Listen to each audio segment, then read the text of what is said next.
नमस्कार, मी प्रदीप नणनकर. आपण पाहत आहात इंद्रधनुष्य.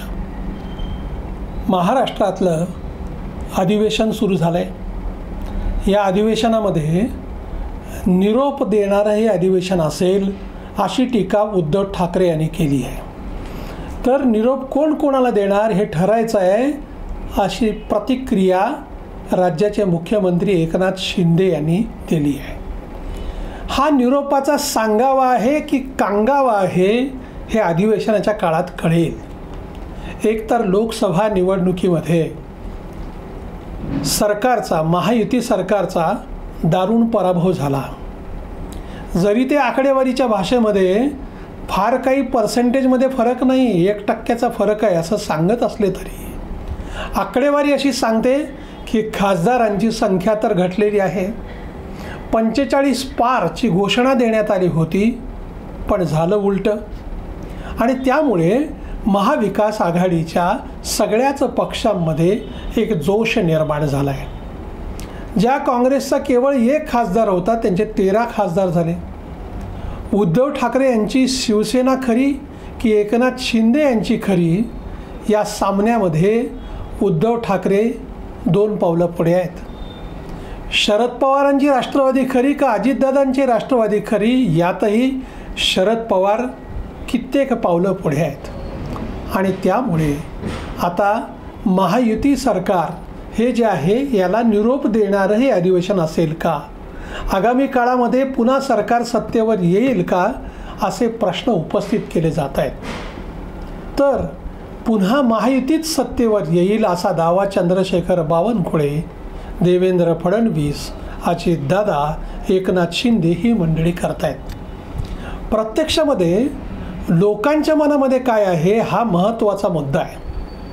मराठा समाजाच्या प्रश्नासंबंधामध्ये 10% आरक्षण आम्ही टिकणारं दिलं, यापूर्वी सरकारनं काही केलं नाही असं महायुतीची मंडळी सांगतायत, जे खरं पण आहे. पण 10% आरक्षण देऊनही जरांगेंना खुश करण्याचं काम सरकार करू शकलं नाही.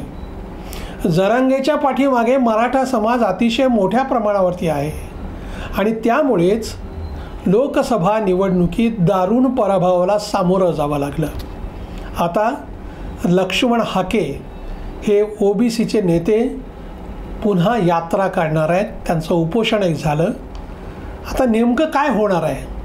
OBCंच्या मनामध्ये हे सरकार आपल्या पाठीशी राहील अशी भावना राहणार आहे का?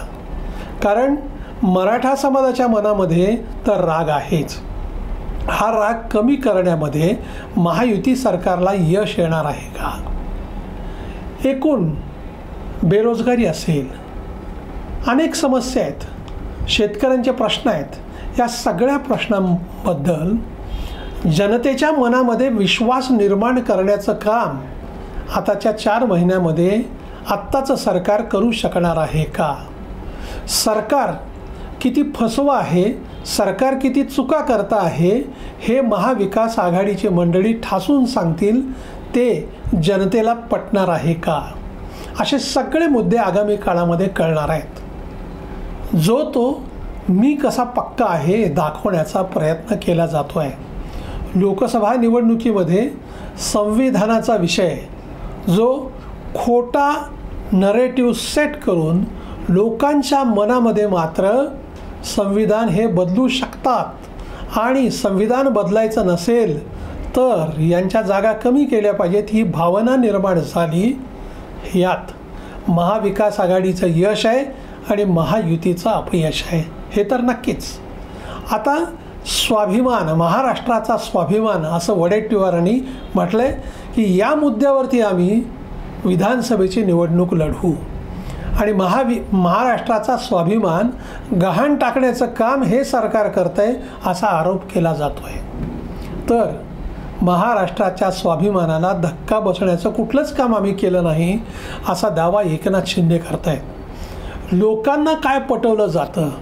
लोक आत्ताच्या ह्या सरकारबद्दल आगामी 2-3 महिन्यामध्ये असे कोणत्या त्या चाली करतील, कशा पद्धतीनं लोकांच्या मनामध्ये विश्वास संपादन करतील, त्यावरती निरोपाचा सांगावा आहे की निरोपाचा कांगावा आहे हे ठरणार आहे.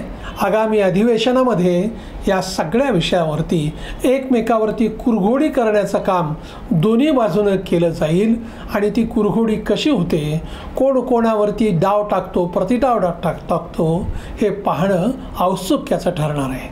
धन्यवाद. आपल्याला हा जर व्हिडिओ आवडला असेल तर तो लाईक करा, फॉरवर्ड करा व सबस्क्राईब करा.